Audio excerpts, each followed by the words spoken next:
ekintzaile densidade handiena, eta iruditzen zaigulako estatu mailako aldaketak proposatu aurretik edo bultzatu aurretik beharrezkoa dela maila lokalagoan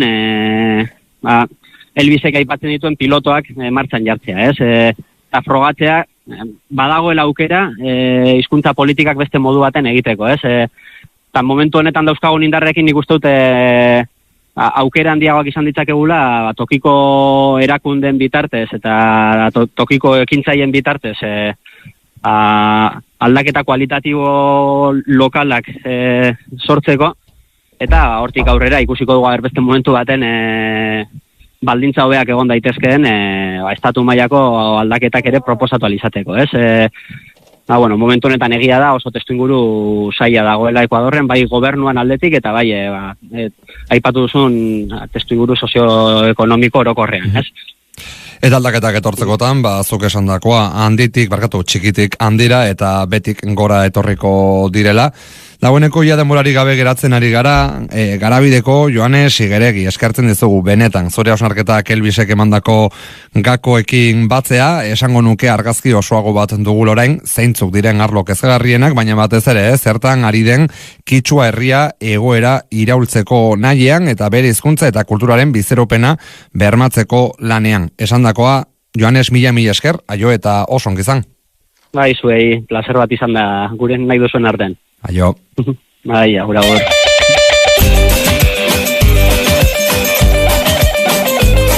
Mundu bat, herri.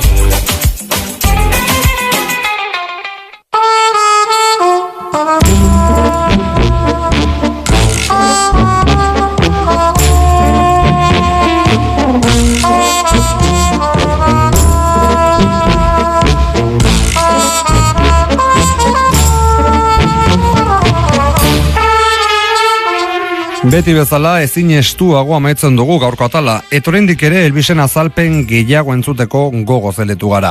Biok bestearen hizkuntza sustatu eta normalizatu behar dela defendatzen dugun arren egia da gaztelaniak gaurkoan pisu handia izan duela. Pragmatikoki jokatzera baki dugu eta uste dugu Kitzuen komunitate bateko kide baten kontakizunak hala merezi zuela.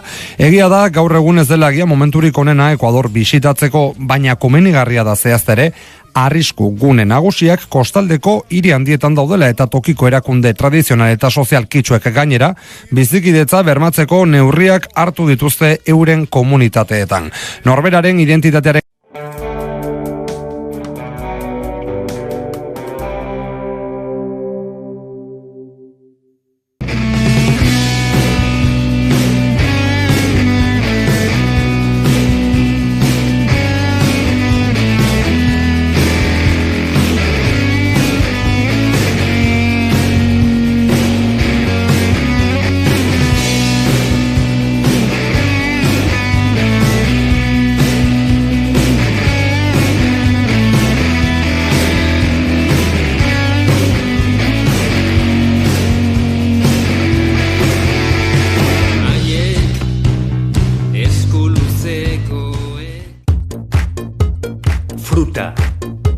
teilapea, trastelekua, erradiadorea, frigigailua, toalla, tabikea, robota.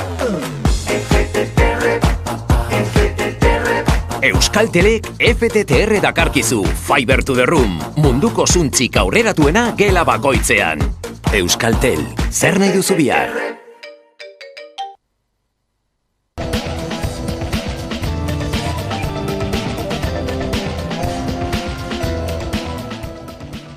Ertzaintzak ikerketa abiatu du Getxoko Europa ikastetxeko hainbat familiak sexu askatasunaren aurkako delituengatik irakasle bat salatu ostean. Eusko Jaurlaritzako Segurtasun Sailak jakinarazi duenez, 4 adin txikikoren familiek salaketak aurkeztu dituzte eta ez du baztertzen gehiago izatea. Ikastetxeko hainbat gurasok adierazi dutenez, biktimak haur hezkuntzako 4 urteko haurrak dira. Ikerketak zabalik jarraitzen du eta Segurtasun Sailak ez du baztertzen salaketa gehiago izatea.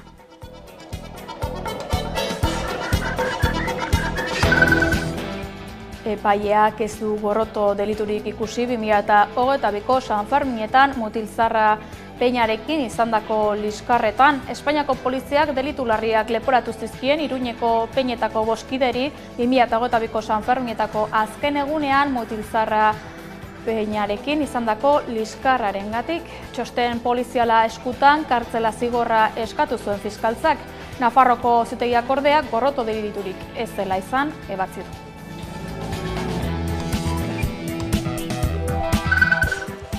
Espainiak, Norvegiak eta Irlandako Errepublikak iragarritakoa bete eta Palestinako estatua ofizialki aitortu dute gaur. Urratsa historikotzat jo dute 3 herrialdetako gobernuburuek eta adierazi dute ekialde hurbilean bakea lortzea beste helbururik ez duela.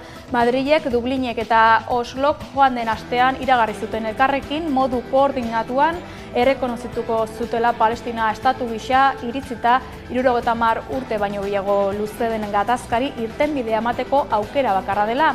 Erabakia politikoa da juridikoa baino gehiago eta Palestina nazioarteko zuzenbideko subjektu gisa aitortzea dakar. Munduan jada 156 herrialde dira hori aitortzen diotenak.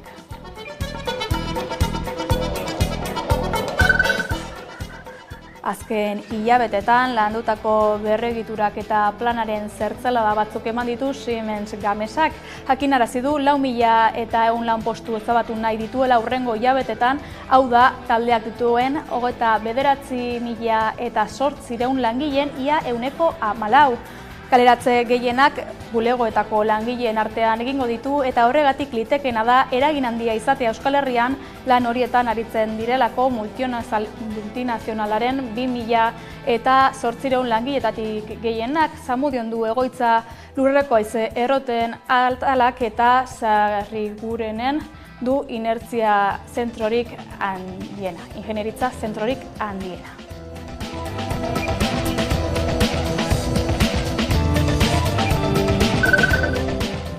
Herritarrak maite ditugulako artistak betoen kontra gaude eta konponbidea nahi dugu bai Bilbon bai Gasteizen.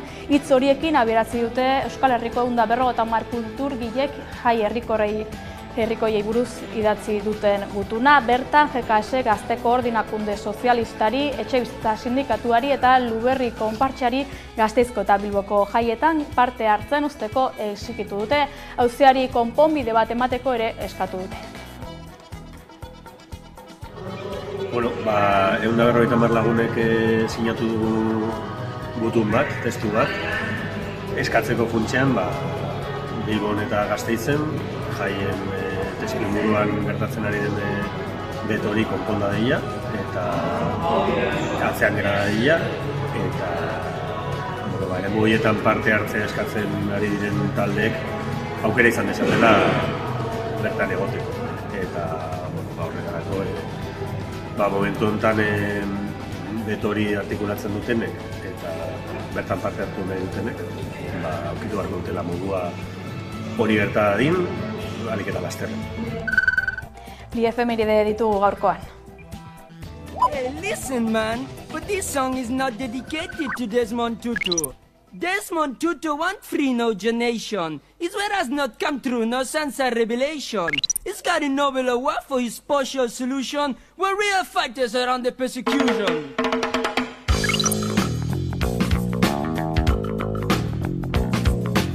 Me, I prefer to dedicate this song to the freedom fighters who will never come down. Y es de verdad, pero no sé qué pasa. Por la República Sudafricana, Nelson Mandela está entre rejas y han concedido un premio Nobel de la Paz.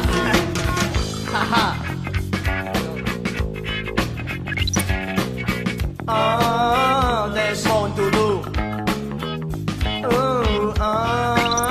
Desmond Tutu. Desmond Tutu. Ay, ay, ay, ay, ay, Desmond Tutu.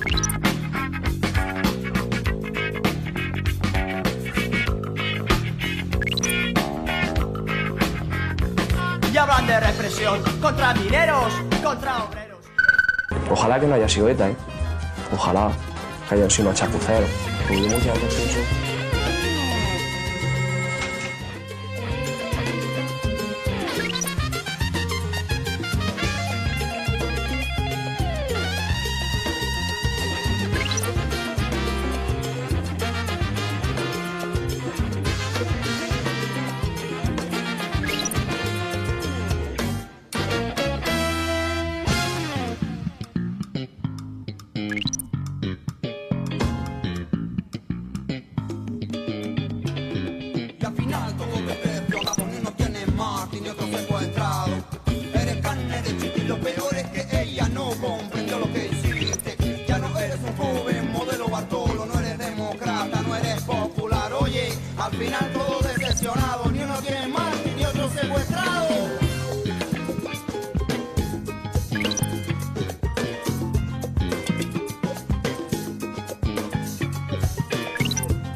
Ongi etorri arratsaldeko albistegira, ludopatiari aurre egiteko aurrera pausoak eman dira Nafarroan. Jokoaren kontseiluak argi berdea eman dio Nafarroan ludopatia prebenitzeko jokoaren arautegiari. Irune Rejano, konta eguzu.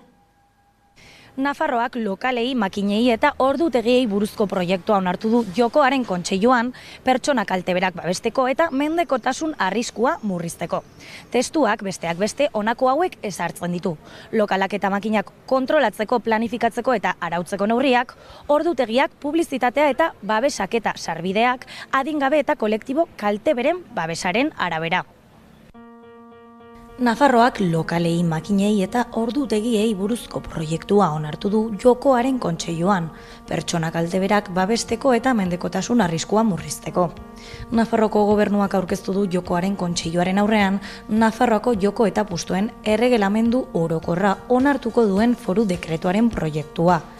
21/2022 foru legeak ezarritakoa betetzen duena eta Nafarroko foru komunitatearen eskumenen esparruan joko eta apustuen antolaketari, ustiapenari eta praktikari buruzko arau alderdiak garatzen dituena. Testua bozkatu eta onartu da kontseiluan, Europan parte hartzeko 3 hilabeteko nahitaezko aldia amaitu ondoren. Testuak besteak beste honako hauek ezartzen ditu. Lokalak eta makinak kontrolatzeko, planifikatzeko eta arautzeko neurriak, ordutegiak, publizitatea eta babesak eta sarbideak, adingabe eta kolektibo kalteberen babesaren arabera. Barne funtzio publiko eta justiziako sailburu Amparo Lópezek xehetasun gehiago eman ditu. Pero sobre todo lo que se busca es proteger al vulnerable, prevenir las ludopatías. Trabajar con una visión transversal desde educación, desde salud, derechos sociales. Los más débiles deben ser protegidos por el Gobierno de Navarra y sobre todo en un ámbito tan importante como es el juego. Jokoaren kontseiluak onartu ondoren, foru dekretuaren zirriborroa gobernu bilkuratik pasatu beharko da. Ondoren Nafarroko kontseiluari helarazteko, nahitaezko azterketa eta balorazioa egin dezan. Zubietako erraustegian neurketa jarraituak behar direla adierazi du Toxiko Watchek. Errauste plantaren inguruetan hainbat gai toxikoren konzentrazioa neurtu du fundazioak azken 5 urteetan eta emaitzak aurkeztu ditu Gipuzkoako batzar nagusietan. Askotarikoak izan dira Zubietako erraustegia martxan jarri zenetik eman diren arazoak. Besteak beste gelditzeko automatismoarekin izandako arazoak, lixibiatuen filtrazioak, amoniakoarekin isuriaren ondorioz arkaitzerrekako kutsatzea, lehen transformadoreak emandako arazoak edota diosina isuriak. Herberetako Toxiko Watch fundazioko zientzialariak 2019tik gaurdaino ikertzen ibili dira errauskailuaren inguruan. Erraustegia dagoen tokitik 5 kilometroraino ikertu dute. Azterketa aurrera eramateko zenbait aldagai hartu dituzte aintzat. Oioen arrautzak, inguruko zuhaitz eta landareak, errekako urlaginak eta amenesnea. Guzti horiek landuta Zubietako erraustegiaren inguruko eremuetan atzeman dituzten elementu toxikoi buruzko datuak aurkeztu dituzte fundazioko bi ordezkari Gipuzkoako batzar nagusietan. Adierazi dute erraustegiaren kutsaduraz gain beste zenbait adierazle kontuan izan behar direla. Ikertu dituzten 5 kilometro horien bueltan daude Usurbil, Zubieta, Lasarte, Oria, Urnieta eta Hernani. Eta beraz inguru horretan dagoen trafikoak, burdinolak, aluminioaren industria eta plastikozko industria kimikoak, zementu labeak edo egurra tratatzeko plantak ere eragin dezakete Toxiko Watchek jasotako datuetan. Nabarmendu dute toxikoen kontzentrazio maila modu kezkagarrian handitu dela inguruan. Esate baterako errauskailutik 2,5 kilometrora dagoen baserri bateko arrautzetan kalkulatu da diosinen baturaren kopurua 4,7tik 11ra pasa dela 2019 eta 2024 bitartean. Bestalde adituek esan dutenez erraustegien diosina eta bestelako gai kutsagarrien isurketak lotuta daude zaborra erretzeko erabiltzen den ganberaren temperatura jaitsierarekin. Gauzak horrela ikertzen jarraitzeko beharra azpimarratu dute Toxiko Watch fundazioko ordezkariek eta elkarlanerako deia egin diete Gipuzkoako erakundei gorakada horrek erraustegiaren jardunarekin loturarik duen ala ez argitu ahal izateko. Jarindo mendiaren inguruan, Aramaio eta Lekutio udalerrien artean eta Gipuzkoako Lehentz Gatzagarekin mugan proiektu eoliko berri bat jartzeko proposamena aurkeztu dute. Araban energia berriztagarria sortzeko proiektuen jarioa aurrera jarraitzen du etenik gabe. Ezagutzera eman den azkenekoa, Beitia parke fotovoltaikoa eraikitzeko eskatutako baimena izan da. Mirador Norte FV enpresa izan da eskatzailea. Herribera Beitiako udal mugartean 7.020 eguzki panel instalatzeko asmoarekin. Aldez aurreko eta eraikitzeko administrazio baimenak, ingurumen inpaktuaren adierazpena eta onura publikoaren deklarazioa dira zehazki eskaeraren helburuak. Hauek guztiak argitara ematen dira orain, interesa dutenek alegazioak aurkezteko aukera izan dezaten.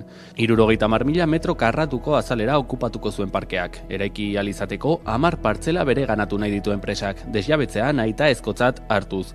Astelenean, Aramaio, Legutio, Eskoriatza eta Leintz gatzagaren inguruetan, parke eoliko bat eraikitzeko baimena eskatu dela ezagutu genuen. Jarindo mendatean 4 aerosorgailu ezarri nahi ditu Green Capital Power enpresak. Aramaio bizirik plataformak sareetan gogoratu duenez, inguru berdinean Aixeindar enpresak eraiki nahi zuen parke eolikoa atzera bota zuen aireko segurtasunerako agentziak, instalazioak Forondako aireportuaren babesgunearekin talka egiten baitzuen. Arabako aldundiak eremu hau babes berezia jasotzearen aldeko jarrera izan duela gogorarazi dute ere. Jarindo mendatearen inguruan lurralde plan sektorialetik kanpo geratzea eskatu zuen aldundiak hain zuzen. Trena hirietara lurrez azpeko bideetatik ailegatzeko proiektuen bideragarritasun teknikoa eta ekonomikoa zalantzan jarri du Espainiar Estatuko Garraio Ministro Oskar Puentesek. Adi. Trena hirietara lurrez azpiko bideetatik ailegatzeko proiektuen bideragarritasun teknikoa eta ekonomikoa zalantzan jarri du Espainiar Estatuko Garraio Ministroa Oskar Puentek. Euskal Herria Bilduko senataria den Josu Estarronak Gasteizko kasuari buruz galdetzerakoan egindako adierazpenak izan dira hauek. Puentek azaldu duenez, Espainiar Estatuan aurreikusten diren lurperatzeek 40.000 milioi euroko kostua izango zuten. Garraio jasangarrirako onartu nahi den legearekin kostu horren 70% tokiko administrazioen eskuetan geratuko zela gogorarazi du ere. Gauzak horrela, proiektu gehienak segurueneik lurperatu gabe burutuko direla adierazi du ministroak. Banan aztertu beharko direla baieztatu du. Bilboko kasuan adibidez, lurperatzearena aukera bakarra dela azalduz. ¿Estoy prejuzgando lo que va a suceder en Vitoria o en otros territorios? No, porque habrá lugares en los que no se puede apostar por una integración blanda y la integración a través de soterramiento será la mejor opción técnica. Bilbao es un caso. En Bilbao, aunque quisiéramos, no podríamos hacer una integración blanda, porque técnicamente esa posibilidad no existe. Gasteizko kasua aztertu beharko dela adierazi du ere, zer egingo den zehaztu gabe. Arabako Foru Aldunditik aitzitik trenbidearen lurperatzea zalantzaz kanpo dagoela adierazi dute. Ramiro González aldun nagusiak 2022an ministerioa, Eusko Jaurlaritza, Aldundia eta udaletxeak sinatutako akordioa ekarri du gogora. Zeinaren bitartez abiadura handiaren lurpeko iritsiera zehazten zen. Tengo que decir que me ha sorprendido. Lo que se refiere a Vitoria-Gasteiz me han sorprendido. Porque la llegada soterrada de la alta velocidad a Vitoria-Gasteiz no es una cuestión que esté sujeta a debate, ni a negociación, ni a opinión. Hay un acuerdo. Y lo que hay que hacer es cumplirlo y punto. Akordioan lan hauen finantziazioa ere zehazten dela adierazi du. Ministerioak kostuaren 40% bere gain hartuko zuela jasotzen zen akordioan. Tokiko administrazioek 70% finantzatzeko beharra Gasteizen eraginik izango ez zuela baieztatu du aldun nagusiak. Indarkeria matxista lantoketako prebentzio planetan sartzea eta prebentziorako sistema neurgarri bat ezartzea eskatu du LAB sindikatuak. Horretarako osalanera naiz Nafarroko Osasun Publikoaren eta Lan Osasunaren Institutura proposamena eramango du. Sindikatuko lan osasuneko arduradun Inko Iriartek eta idazkaritza feministako buru Mai Sasik astearte honetan Bilbon egindako agerraldian eman dute proposamen honen berri.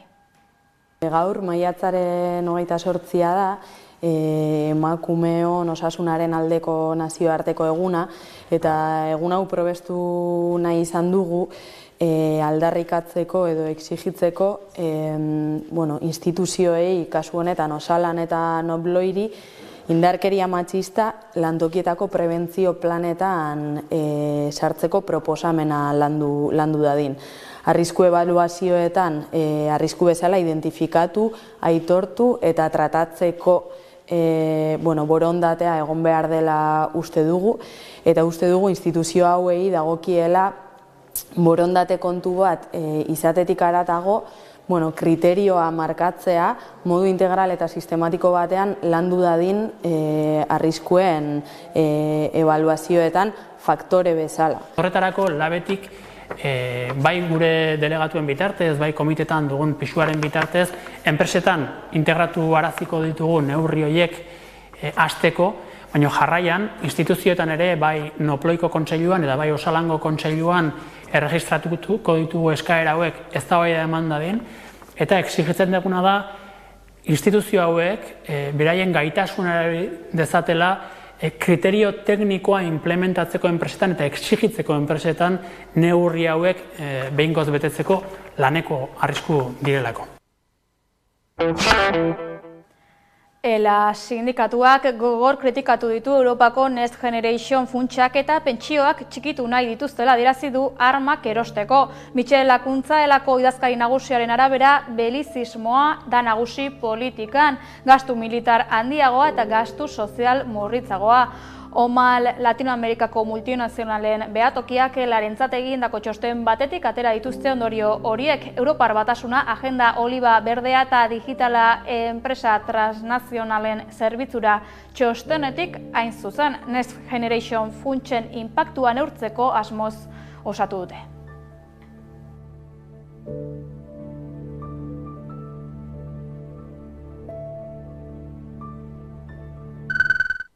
Bilbon azken hilabetean ongarrien lantegian isuriak izan ostean Sader Profesa Kanpora plataformak mobilizazio berri bat deitu du.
Lehen sektorean Euskal Herriko nekazarien elkartasunean badugu berririk, enetik lehen sektorearen saila sortzeko eskatu dute.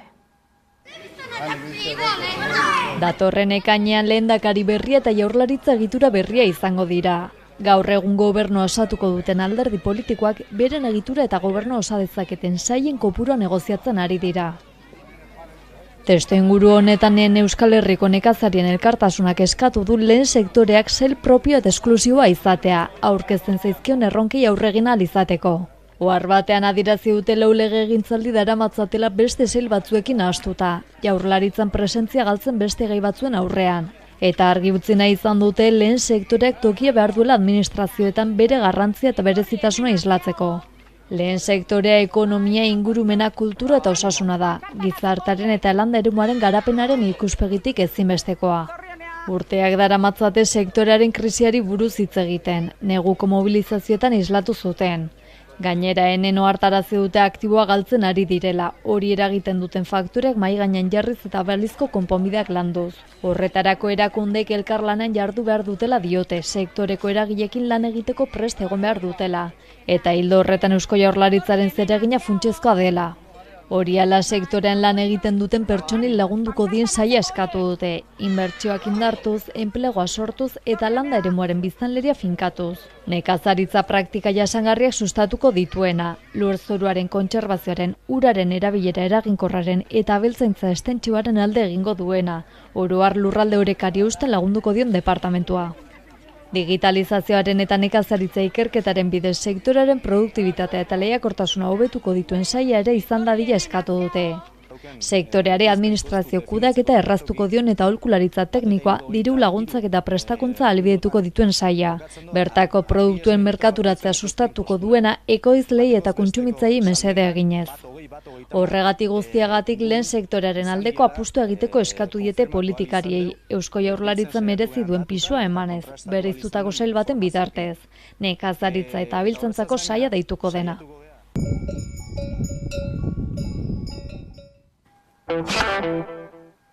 Nazioartean duela hilabete Ekuadorreko Polizia Nazionala Mexikoko enbaxadara indarrez sartu zen Jorge Glass presidente orde ohia atxilotzeko. Mexikok harremanak etetea erabaki zuen eta Nazio Batuen erakundaren esku utzi ditu. Erakundeak baina ez ditu hartu Mexikoren eskakizunak, Berosatero Ustegi. López Obradorrek Mexikoko presidenteak berretsi du ez dagoela prest Ekuadorrekin harreman diplomatikoak berrekiteko. Harremanak etetea erabaki zuen Ekuadorreko polizia Jorge Glass presidente orde ohia atxilotzeko Mexikoko enbaxadara indarrez sartu zenean. Gainera, harreman diplomatikoak Nazio Batuen erakundearen esku utzi ditu. Nazio Batuen nazioarteko justizia auzitegiak erabaki du Mexikok eskatutako kautelazko neurriak ez onartzea. Mexikok eskatu zion Kitoko egoitza diplomatikoan babes neurriak ezartzea eskakizuna ebatzi bitartean. Epaileek nahikotzat jo dituzte Noboak honen aurrean eskainitako eta emandako bermeak. López Obradorrek baina errezoloz begiratzen dio Ekuadorreko gobernuari. Mexikoko presidenteak egindako azken agerraldian berriro azpimarratu nahi izan duela hilabete gertatutakoaren garrantzia eta larritasuna. Ekuadorri eskatu dio Jorge Glassen asiloa errespetatzeko.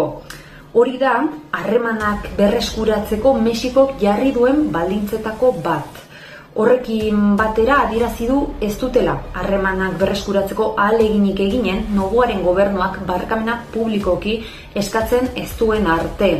Hori gutxiez eta eskatu dute horrela jokatzen duen edozein gobernu Nazio Batuetatik kanpo gera dadila. Kiroletan, ikusmin handia piztu du Iruñean Osasunako entrenatzaile berriaren fitxaketak.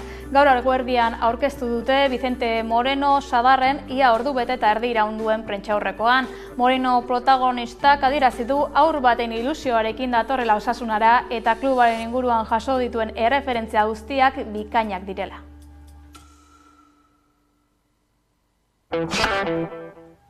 Kulturan Umbral Light Festival jaialdiaren 4. edizioa egingo da 2025ko otsailean. 2025ko otsailean izango da Gasteizko Umbral Light Festival jaialdiaren 4. edizioa. Artea bakea da lelopean, hiriko plaza eraikin eta espazio publiko esanguratsuenak argiztatuko ditu egitasmoak, Erdi Aroko hirigunean, Zabalgunean, zein Gasteizko beste eremu batzuetan. Hiri espazioko eskuartzeak, arte bisual digitaleko adierazpen artistikoak eta teknologia berriak biltzen ditu Umbral Light Festival jaialdiak. Urrengo urterako hautatutako leloarekin, artea bakea da zuzen, arteak eta kulturak jendea batzeko gaitasun handia dutela azpimarratu nahi dute antolatzaileek. Lehenengo 3 edizioek Gasteiz Aire Zabaleko museo bizi eta iragankor bihurtu zuten, publiko zabala erakarriz. Azkenekoan, 2023an egindakoan, 100.000 pertsona baino gehiago gerturatu ziren ikuskizunak ikustera. Orain arte 2 urtetan behin egiten bazen ere, 2025etik aurrera urtero errepikatuko da argien jaialdia. 4. edizionetan euren lan eta sorkuntzekin parte hartu nahi duten artistek izena emateko aukera dute orain, ekainaren 28 arte. Iruñean, Sanferminetako txupinazoa nork jaurtiko duen bozkatzeko epea irekita dago. Irune, konta iguzu? 2024ko Sanferminetako txupinazoa nork jaurtiko duen bozkatzeko epea irekita dago. Bozketa Iruñean erroldatutako 16 urtetik gorakoentzat da eta boto bakarra eman dezakete Sanferminetako mahaiak hautatutako 5 aukeretako batengatik.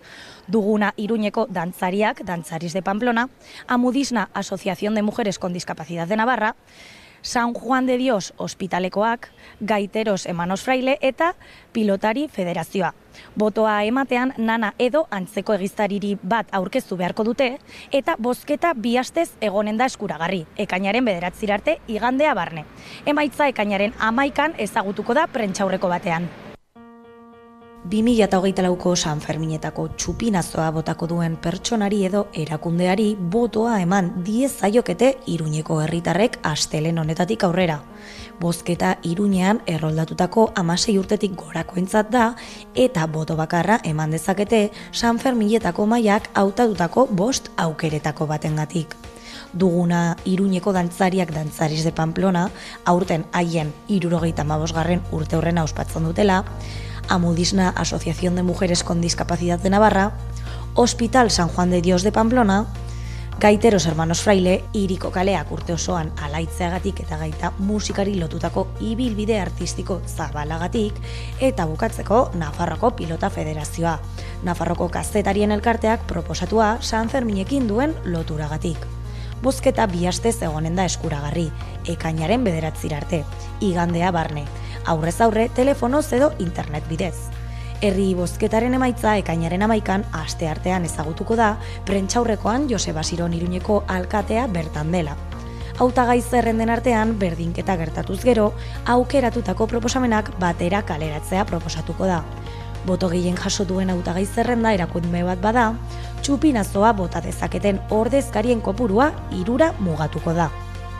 Aukeratutako hautagaitzak hurrengo hitzak erabiliko ditu aurtengo jaiei hasiera emateko. Pamploneses, pamplonesas, viva San Fermin, Iruindarrak gora San Fermin. Ez dago baimenduta alkatetzaren dekretuan zehaztutako testu honi beste zatirik eranstea. Baloraziozkoa edo beste baldintza batekoa adierazi du udalak ohar batean. Irudietan ikus daitekeen bezala tombola baduzu atzean Irune, San Ferminak gertu ditugun seinale ezta? Karitasen tombolak sariak banatu ditu jada Iruñan larun bat honetan inauguratu ostean. Gertaera honek San Fermin jaiak gertu daudela erakusten du. Tombola Nafarroko hiriburuko bizilagunengan maitasun gehien pizten duen jaietako elementuetako bat baita. Aipatzekoa da aurtengoak berrikuntza harrigarria izango duela. Edizio honetako nobedade gisa, Karitasek tombolan bertan inkesta bat egitea erabaki du. Hurrengo ediziotarako hobekuntza arloak identifikatzeko.